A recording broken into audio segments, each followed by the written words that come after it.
All right, let's get right into it.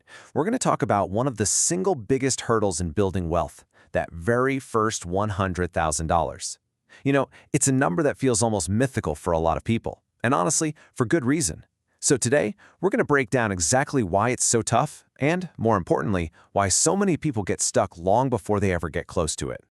Picture this. You're in a coffee shop, you see a guy with a Rolex. Maybe he pulled up in a nice new car. He looks successful. He looks like he has it all figured out, right? He looks wealthy. Well, here's the thing. That appearance is almost certainly an illusion. Because if you look at the stats, there is a 75% chance that person has less than $15,000 in their bank account. Let that sink in. 75%. And look, that's not a rounding error. It's a widespread epidemic of people looking rich while being incredibly financially fragile. This is the great illusion that traps almost everyone. So here's how we're going to break it all down. First, we'll tackle the great wealth illusion. Then we'll dive into the 3 financial sinkholes that drain your money. After that, we'll uncover why 100 grand is such a huge tipping point and lay out the unsexy path to get there. And finally, we'll talk about the real battle, the one in your head, and redefine what the prize actually is. Okay, let's start with the most fundamental misunderstanding in all of personal finance. We're all taught to chase a higher salary, a bigger paycheck. But here's the hard truth. Earning more money often has absolutely nothing to do with becoming wealthy. In fact, for a lot of people, it actually does the complete opposite. The reality, when you look at the numbers, is pretty stark. The average 30-year-old in America, they have about $7,000 in savings. By age 50, after decades of working, that number is less than $60,000. And remember, these aren't people who aren't working. These are people with careers, with decent incomes, who are simply not keeping what they earn. This is why we have to pull apart the idea of income from the idea of wealth. They are not the same thing.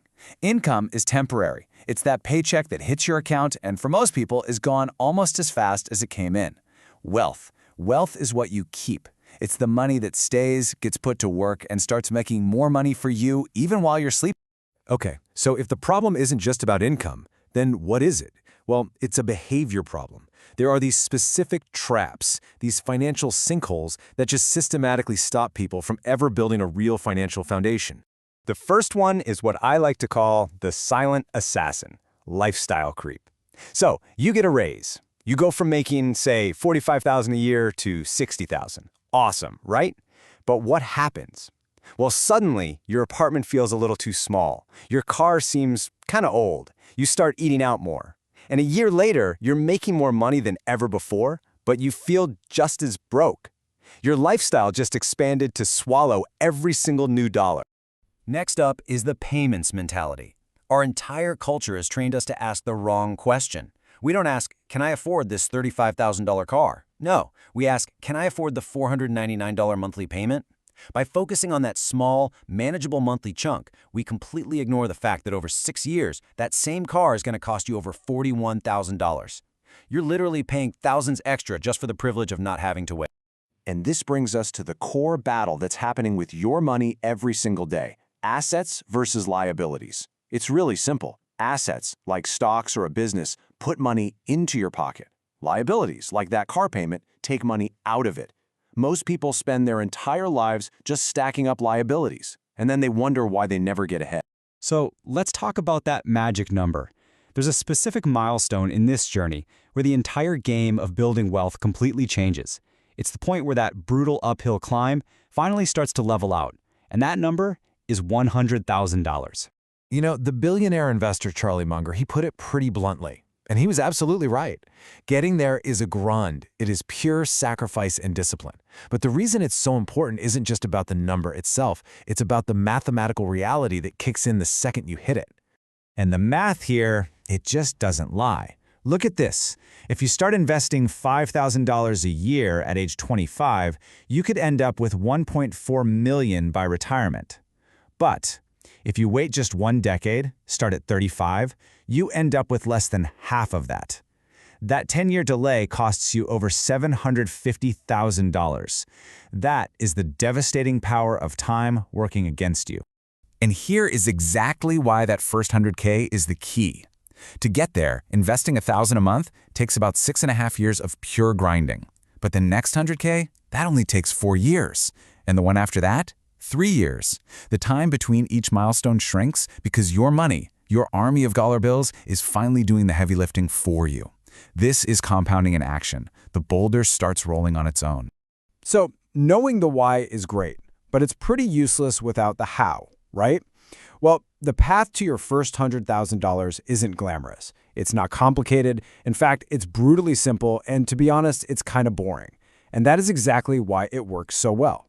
Here are the 4 steps. Number 1, track everything. For 1 month, just watch where every dollar goes. No judgment, just get the data. 2, cut the waste. Go through that data and mercilessly cut things out. Subscriptions you don't use, impulse buys, convenient spending. 3, and this is crucial, automate your investing. The money has to move to your investment account the second your paycheck hits, before you can even think about touching it. Pay yourself first. And 4th, if you need to, focus on increasing your core income by acquiring valuable skills. You know, the key takeaway here is this. It's not about making some heroic, intense effort for 1 month. It's about building a system that runs on autopilot in the background. Stopping and starting all the time just kills your momentum. Slow, steady, automated progress will win this race every single time.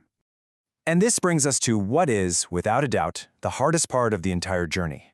The math is simple. The steps are simple, but our psychology, well, that's complicated. The biggest obstacle standing in your way isn't the stock market or your boss. It's your own discipline, your patience, and your ability to just ignore what everyone else around you is doing. This is what the grind actually looks like in real life. It means saying no. A lot. It means your friends are posting vacation photos from some amazing place while you're at home meal prepping for the week again. They're getting new cars while your phone screen is still cracked. It's not fun, and anyone who tells you it is lying. You have to be okay with being the weird one for a little while. And this leads us to what I call the danger zone. Somewhere around the $50,000 mark, you're going to feel exhausted. You've sacrificed for years, and you're so tempted to just say screw it and blow it on something nice. But if you can just push through, something magical happens around the $70,000 mark. For the first time, the investment gains become noticeable. You can feel the machine starting to work, and that feeling provides all the fuel you need to keep going. All right, finally, let's talk about the real reason we're doing any of this in the first place. Because if you think the goal is just to see a certain number in your bank account, I promise you, you are going to burn out. The prize is something so much bigger than that. Here's a much better definition of wealth. It has nothing to do with your income. True wealth is the gap between what you earn and what you spend, amplified by time, and most importantly, protected from yourself. It's a formula that's based entirely on your behavior, not just the dollars. This is the real victory. Hitting that first $100,000 isn't actually about the cash. It is your certificate of graduation. It is proof to yourself that you have mastered the skills of discipline, patience, and delayed gratification.